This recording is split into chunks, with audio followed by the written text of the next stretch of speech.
Achète du neuf, tu n'auras pas de travaux, tu auras la garantie décennale certifiée, tu auras des frais de notaire réduits. Tout ça, c'est certainement ce qu'on t'a dit, c'est certainement ce que tu crois actuellement, et c'est aussi ce qui risque de te faire perdre plusieurs milliers d'euros. Dans cette vidéo, je vais te montrer les vrais calculs, l'ancien contre le neuf, pas les arguments marketing qu'on te vend partout, et je vais te montrer les vrais chiffres, et je te préviens, à la fin de cette vidéo, tu ne verras plus jamais le neuf de la même façon. Premier point, et c'est sans doute le plus évident, quand tu vas acheter dans le neuf, tu vas acheter 20 à 30% plus cher que dans l'ancien. Et dans certaines villes, c'est encore plus. Je vais te donner pour ça un exemple concret. Admettons que tu veux y acheter un T3 de 60-65 mètres carrés dans une ville moyenne, que tu le trouves à 2500 € du mètre carré dans l'ancien. Pour notre exemple de 65 mètres carrés, tu vas donc l'acheter 162 500 €, alors qu'en neuf, le même appartement dans la même ville, dans le même quartier, il est à 3500 € du mètre carré. Il est 1000 € du mètre carré plus cher. Au total, tu vas donc payer 227 500 €. La différence entre les deux, elle est de 65 000 €. 65 000 € pour le même nombre de mètres carrés, dans la même ville, dans le même quartier. Alors tu vas me dire, ouais, mais dans le neuf, il n'y a pas de travaux à faire. On va y venir. Dis-moi, est-ce que tu as déjà mis 65 000 € dans des travaux pour un seul appartement? Rarement, très rarement. Alors pour un immeuble de rapport, ça peut monter à bien plus que 65 000 € de travaux, mais pour un seul appartement, 65 000 €, c'est une rénovation lourde, c'est une rénovation entière et complète. On est à 1000 € du mètre carré, c'est vraiment une rénovation de A à Z. Et ces 65 000 € de différence, c'est de l'argent également que tu empruntes. C'est des intérêts en plus, c'est une mensualité de crédit plus élevé, donc un cash flow qui est dégradé dès le départ. Et c'est pas tout, parce que le cash flow, c'est que la partie immergée de l'iceberg. Deuxième argument qu'on te sort systématiquement, c'est l'argument des frais de notaire. Dans le neuf, effectivement, tu vas payer 2 à 3% de frais de notaire contre 7, 7,5, 8% dans l'ancien. Alors on va dire que tu vas économiser des milliers d'euros. Oui, sur le papier, c'est vrai, tu vas économiser des milliers d'euros en frais de notaire.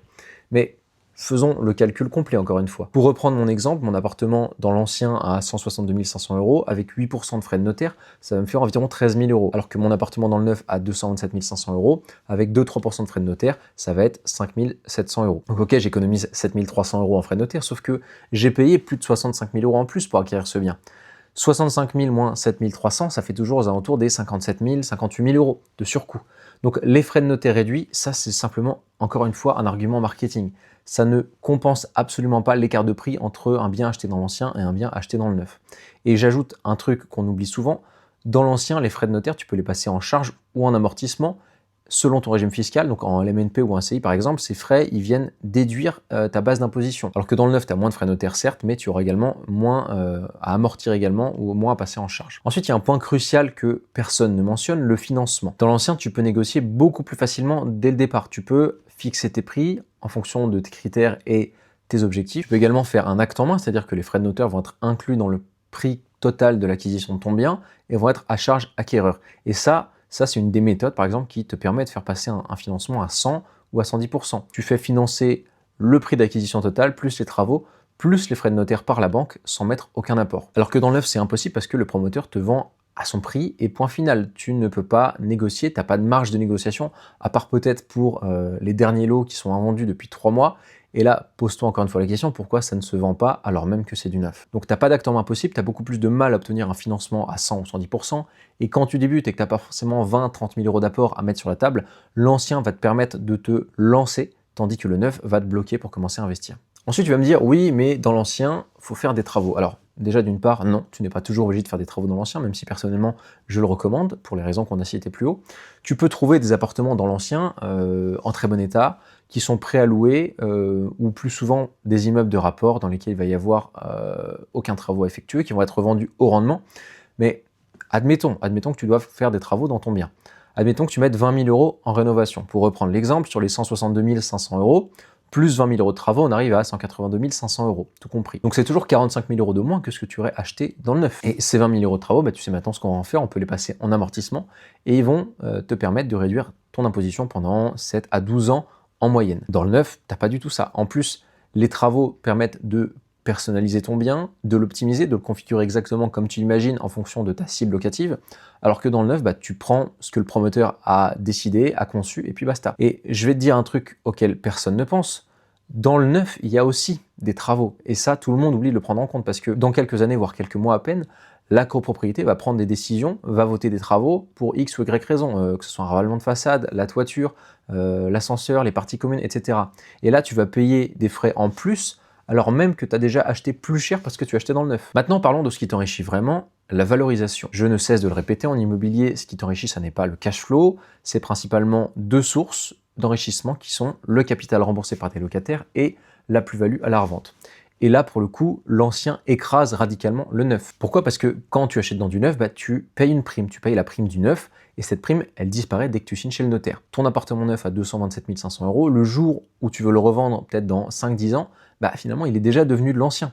Il va valoir le prix de l'ancien, donc potentiellement 162 500 €, le prix de l'appartement que tu auras acheté dans l'ancien, alors peut-être un peu plus parce qu'il sera de meilleure qualité, mais en tout cas tu as perdu en valorisation immédiate, et c'est un peu comme une voiture neuve finalement, tu la sors de chez le concessionnaire et elle vaut déjà 20% en moins. A l'inverse, dans l'ancien, si tu achètes au bon prix, dans une bonne zone, une zone qui se valorise dans le temps, ton appartement va prendre de la valeur, et peut-être que l'appartement qui valait 162 500 €, dans 10 ans, il vaudra 200, 210, 220, et tu te seras enrichi vraiment pour le coup. Donc convenons-en, acheter dans du neuf pour faire de l'investissement locatif, c'est partir avec un sacré handicap.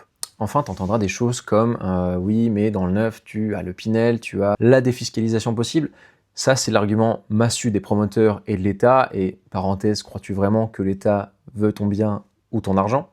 Je te laisse le soin de répondre à cette question. Alors, effectivement, le Pinel permet de réduire ton impôt, c'est le but premier du Pinel, mais il faut bien regarder les conditions. Tu dois t'engager à louer 6, 9 ou 12 ans. Tu dois respecter le plafond des loyers, qui sont souvent des loyers inférieurs au loyer du marché et à ce que toi-même tu pourrais faire en optimisant tout dans ton bien. Tu dois respecter également les plafonds de ressources de tes futurs locataires. Résultat, tu loues moins cher que le marché, tu te prives de certains locataires et tu es bloqué pendant 6, 9 ou 12 ans. Et surtout, fais le calcul final. La réduction d'impôt, est-ce qu'elle compense le surcoût du neuf? Est-ce qu'elle compense la perte de valorisation? Est-ce qu'elle compense le manque à gagner sur tes futurs loyers? Jamais de la vie. Le Pinel, c'est juste un produit marketing pour vendre du neuf trop cher à des gens qui veulent simplement réduire leur imposition. Ça n'est pas un outil d'investissement. Et je vais être direct avec toi, la fiscalité, c'est une stratégie qui passe au second plan. Oui, c'est important de s'y connaître.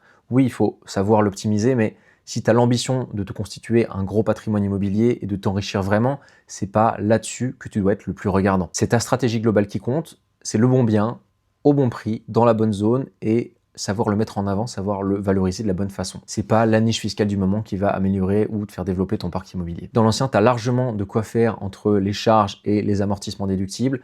Tu as des outils puissants qui ne t'obligent à rien et qui te laissent la liberté de gérer ton patrimoine immobilier comme tu l'entends. Alors, est-ce que l'ancien, c'est parfait? Non, évidemment, il y a des pièges, il y a des travaux anticipés, il y a des diagnostics à prévoir, il y a des copropriétés à comprendre et à savoir gérer. Mais si tu fais les choses bien, encore une fois, si tu achètes au bon prix, si tu rénoves intelligemment, si tu loues intelligemment, l'ancien te fera toujours gagner davantage que le neuf. Donc en règle générale, si tu cherches à investir et que tu hésites encore entre l'ancien et le neuf, la réponse est simple, ça sera achète dans l'ancien.